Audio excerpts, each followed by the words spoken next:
Okay, so Asuras Wrath has a true ending that reveals that the extra ending is tied up in DLC. This inspired outrage in the community. I get it, but after playing the game, I don't think that it's that bad. If you haven't played the first Asuras Wrath or seen the last VGPS of it I made, please check it out. So, at the end of Asuras Wrath, Asura and Yasha beat Vlitra, the will of the planet Gaia, and Deus, the kidnapper of Asura's daughter and Yasha's niece, Mithra. They come back to reunite with Mithra, and Olga, one of the 7 deities, pops out of nowhere, ready to kill Mithra. By the way, she's holding her sword backwards. The part that cuts is on the other side, dummy. Olga is an interesting character. She is written so damn stubborn that she is irritating. And they make her reasonably sexy, right? I mean, there are only 3 women in the game. The others are calm and peaceful, but Olga is straight up angry bitch, and she's got a nice rack.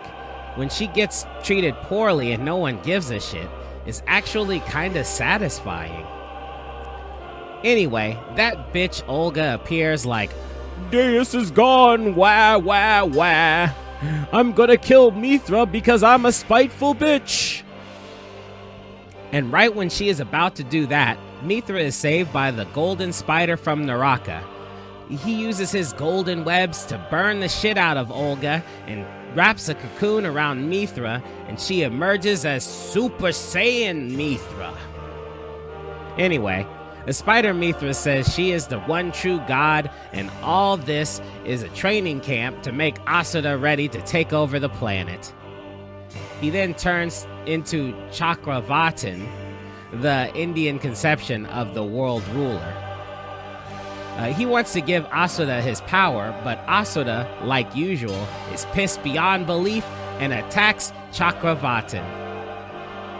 By the way, I know I'm messing up that name. This is too much of a name for me to say correctly, right? Anyway, they fight. Asura tries so hard to get Mithra through Chakravartin's force field that he goes Ninetales mode. Mithra, afraid of her father's life, does a power cancellation jutsu, and Asura goes flying. Yasha finds himself useful once again as he saves Asura and brings him down to the Karma Fortress on Gaia. Alright, quick editor's note.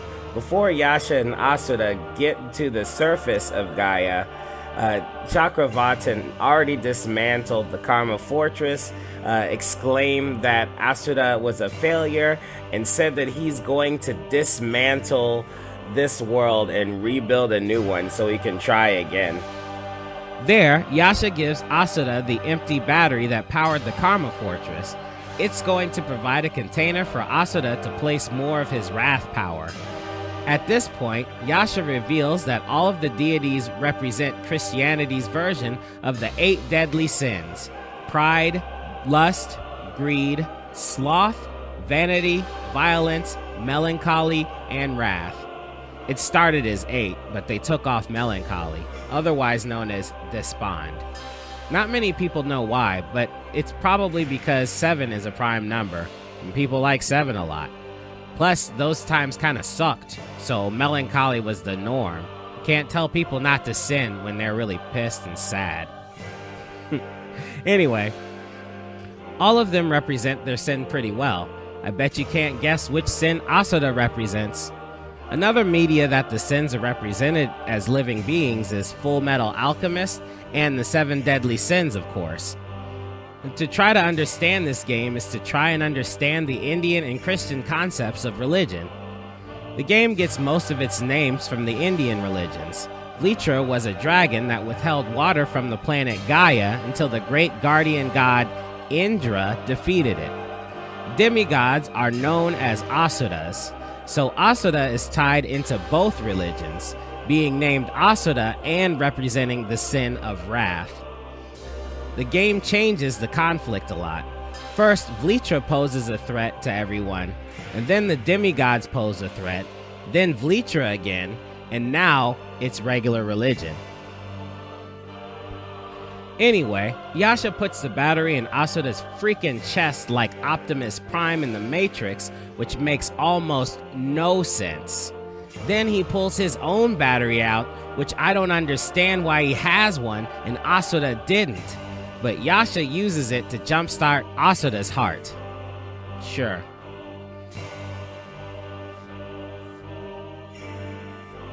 When Asura wakes up, he explains that Chakravatin is moving forward with his plan to destroy the planet, Gaia, and the only way to find out who is worthy to face Chakravatin is to figure out once and for all who is the strongest. They fight, and Yasha uses up the last of his power to get Asura all fired up, thus charging up his new battery to max capacity. And with that, Asura is the last of the 8 demigods. Asura meditates for the final battle because of course he does, heads to Chakravatin and punches his head open, only to find that it was the end of another trial. The Chakravatin tells Asura that he has evolved to a perfect being and he is ready to take control of this world. After all, there are more worlds in need of Chakravatin's guidance. Then, after all that, Chakravatin gives Mithra back to Asura and extends his hand for an agreement. Asura, as usual, punches Chakravatin in the face and refuses, which starts another fight. This is Editor Yusuf. I forgot to mention that Asura gives Chakravatin a little speech talking about how he doesn't really like his world, but I think he's just pissed. I would be pissed too if you killed my wife and stole my daughter, took her for hostage just so that you can make me into some sort of perfect being. Forget that crap. And Chakravatin gets pretty mad at that insolence and then takes back Mithra. That's when they start fighting again. Just when it looks like Asura is about to win, Chakravatin changes to his ultimate form and sucks Asura into a different dimension for a final battle to end everything. And that's the end of the summary. Here's the ending.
This ends now.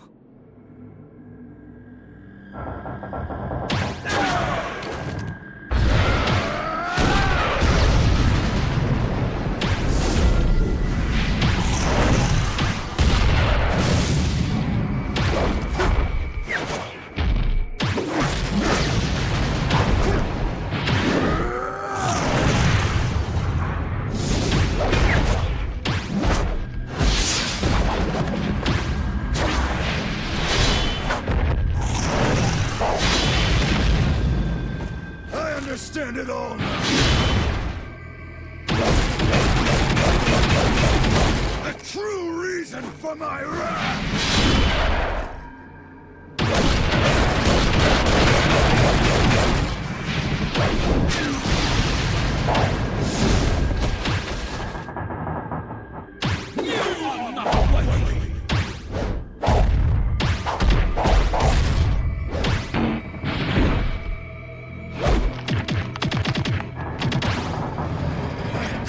Stand it!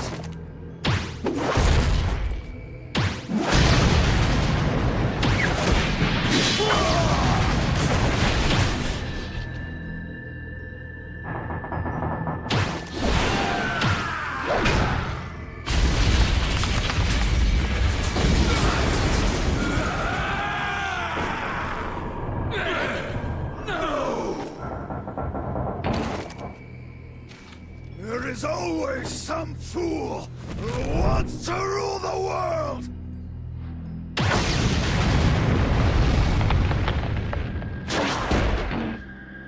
Always forcing others to do what they cannot do for themselves!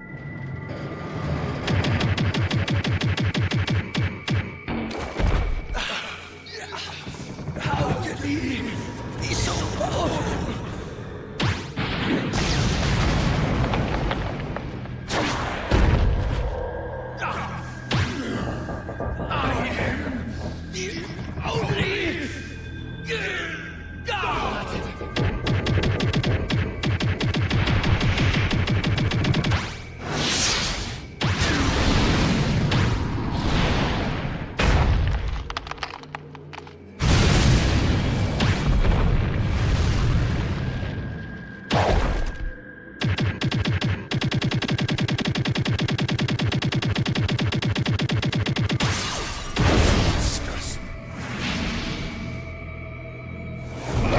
To no one!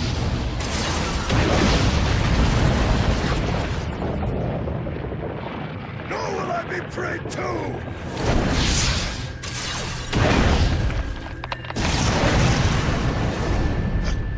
Above all else, I will forgive you! Making my daughter cry!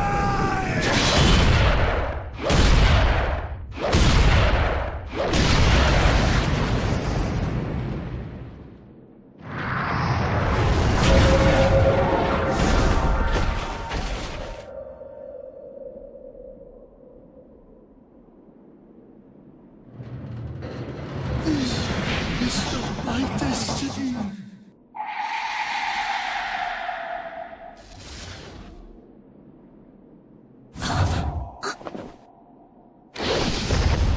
This is your... Wait!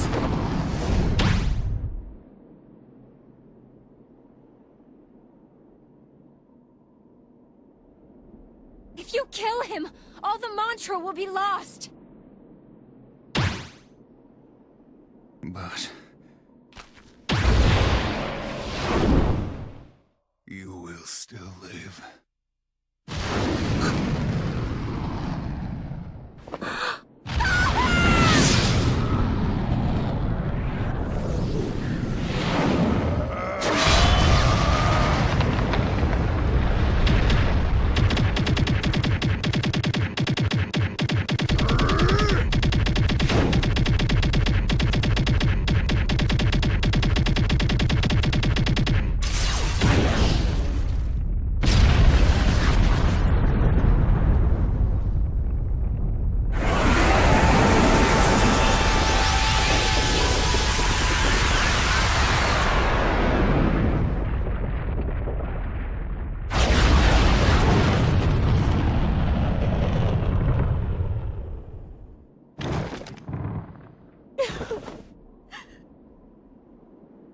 Why do you always act so recklessly? No!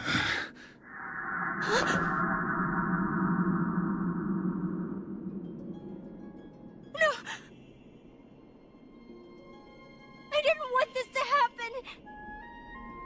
That's why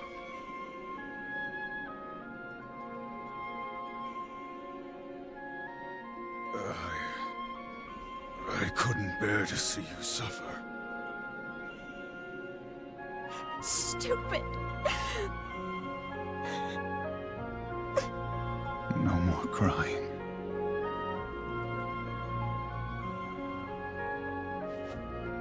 Smile.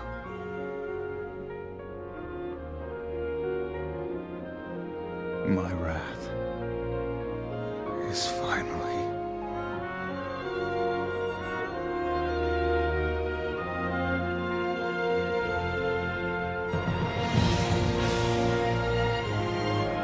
gone.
And that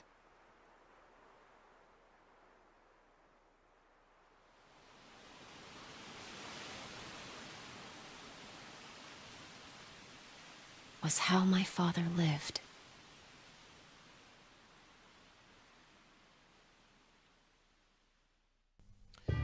So yeah, that was a short one. They padded the DLC with a bunch of flashbacks and stuff, and I didn't feel like covering them. They didn't do anything. They weren't really explaining any of the story. I think there was like one flashback that had them fight each other. You know, like that part where the two fought each other and then Yasha ran out of energy and died. Like, they did a flashback in the middle of that one to when they were young and they fought each other to a stalemate, and that was unnecessary. I mean, we already knew they were rivals, so eventually they would have fought before. It was just a waste of time. There's a couple of these that were a waste of time, so I tried to condense the story down to as much as I possibly could. But yeah, what do you guys think? It's a little interesting to me because the first part of the story was like, it was about fighting Gaia and the seven deities, like doing stuff with the earth, and it was all like, you know, Indian or Buddhist and Indian inspired type religion stuff, and I thought that was very interesting. But then when they added the DLC, the motivations changed completely differently. Like the God, like the ultimate God being the being that creates everything, like is that a real thing in Buddhism? Because what's the point of having all these other deities and gods if there's an ultimate creator that creates everything? Then he would just be the normal God, you know?